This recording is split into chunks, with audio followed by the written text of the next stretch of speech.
인생에서 가장 중요한 시기는 언제일까? 초년의 성공, 청년의 열정, 중년의 안정, 아니면 말년의 평화일까? 많은 사람들은 젊은 날의 성공이나 청년기의 열정을 중시하지만 삶의 전체적인 그림을 보면 말년의 순간이야말로 모든 것을 마무리 짓는 중요한 열쇠가 아닐까?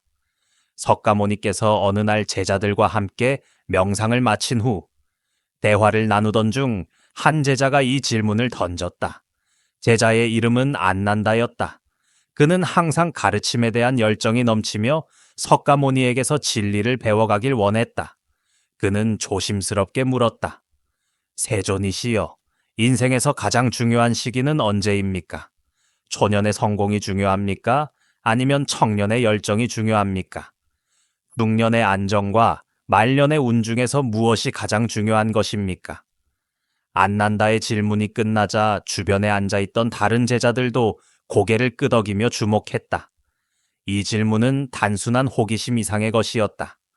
제자들은 모두 자신의 삶을 돌아보며 어떤 순간을 가장 소중히 여겨야 할지 고민이 있었다. 석가모니는 잠시 미소를 지으며 고개를 숙였다. 주변은 고요했다. 바람은 나무십 사이를 살짝 스치고 숲의 새들은 맑은 소리로 노래했다. 이내 석가모니는 천천히 입을 열었다. 인생의 모든 순간은 연결되어 있느니라. 초년은 씨앗을 심는 시기이고 청년은 그것을 가꾸는 시기이며 중년은 열매를 맺는 시기이다. 그러나 말년은 그 모든 것을 거두어들이는 시기이니 그 결실이 곧 삶의 본질을 드러낸다. 초년이 어려웠더라도 청년과 중년의 선한 행동을 쌓아왔다면 말년에는 복을 거두게 될 것이다. 반대로 초년이 아무리 찬란했더라도 중년과 말년의 악한 길을 걷는다면 그 결실은 고통일 것이다. 말이 끝나자 한 제자가 손을 들고 물었다. 그의 이름은 우파리가였다.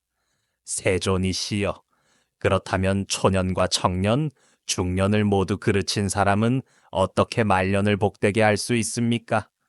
말년의 운이란 과거의 행위에 따라 결정되는 것 아닙니까? 석가모니는 그를 잠시 바라보았다. 우파리가의 질문에는 두려움과 걱정이 담겨 있었다. 그는 스스로의 삶에 대해 되돌아보고 있는 듯했다. 석가모니는 잠시 후 미소를 지으며 고개를 끄덕였다. 과거는 이미 지나갔으나 지금 이 순간은 너의 손안에 있다. 지금부터라도 새로운 씨앗을 심는다면 말년의 운은 달라질 수 있다. 이를 증명할 이야기를 하나 들려주겠다. 석가모니는 한 노인의 이야기를 시작했다. 옛날 마수다타라는 한 노인이 있었다. 그는 젊었을 때부터 남다른 근면함으로 큰 부를 이루었고 마을에서 가장 부유한 사람으로 이름을 날렸다. 그러나 그는 이웃과의 관계를 무시했고 자신의 이익을 위해 남을 희생시키기도 했다. 그의 사업은 번창했고 그는 자신이 가진 모든 것이 자신의 능력 때문이라고 믿었다. 하지만 그의 부는 주변 사람들의 희생과 고통 위에서 쌓인 것이었다. 시간이 흘러 그의 성공은 지속되었지만 그의 곁에는 아무도 남아있지 않았다. 가족은 그의 차가운 태도에 떠났고 이웃들은 그의 탐욕을 경계했다. 그는 점차 고립되었고 혼자 남겨졌다. 마하수다타는 점점 더 외로움을 느꼈다. 그의 저택은 넓고 화려했지만 그 안은 텅 비어 있었다. 고요한 밤마다 그는 자신의 선택과 삶을 되돌아보았다. 한때 그는 그것이 옳은 길이라고 믿었지만 이제는 깊은 후회와 공허함만이 그의 마음을 채웠다. 어느 날 그는 자신이 가진 부로도 채울 수 없는 절망 속에서 울며 기도했다.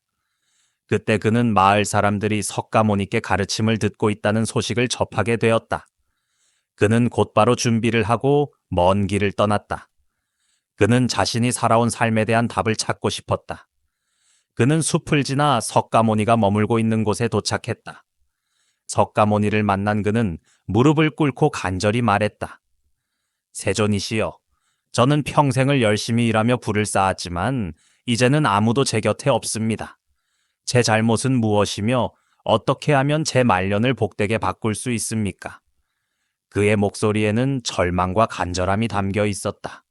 석가모니는 잠시 노인을 바라보았다. 그 눈빛은 따뜻하고 자비로웠다. 너의 삶의 씨앗은 탐욕과 이기심이었구나. 그 씨앗이 열매를 맺은 것이 지금의 너의 고독이다. 하지만 과거에 묶여 있을 필요는 없다. 지금 이 순간부터 새로운 씨앗을 심어라. 자비와 사랑의 씨앗을 심는다면 너의 말년에도 빛이 비출 것이다. 마하수다타는 눈물을 흘리며 물었다.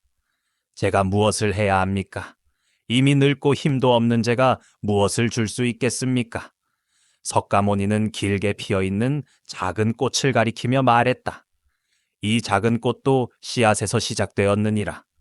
너의 작은 선행이 세상에 큰 변화를 가져올 것이다. 한 걸음씩 천천히 시작하라. 그날 이후 마하수다타는 자신의 삶을 바꾸기로 결심했다.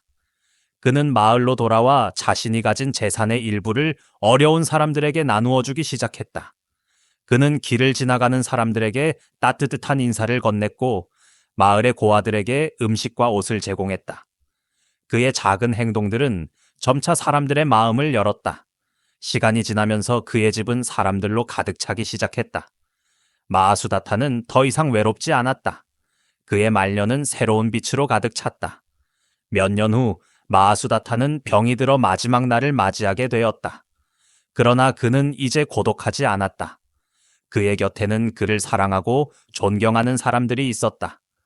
그들은 그의 손을 잡으며 기도했고 그는 평화로운 미소를 지으며 세상을 떠났다. 마하수다타의 마지막 순간은 그의 인생이 새롭게 피어난 증거였다. 석가모니께서 이야기를 마치시자 제자들은 깊은 깨달음을 얻었다. 세존이시여, 이제 알겠습니다. 말년의 운은 과거의 행위로만 결정되는 것이 아니라 지금 이 순간의 선택으로도 바꿀 수 있다는 것을요. 석가모니는 미소를 지으며 대답하셨다. 그렇다. 현재의 작은 행동이 곧 미래를 만든다. 자비와 사랑, 선행을 잊지 말고 매 순간 씨앗을 심으라. 그러면 너의 말년뿐 아니라 모든 순간에 복이 깃들 것이다.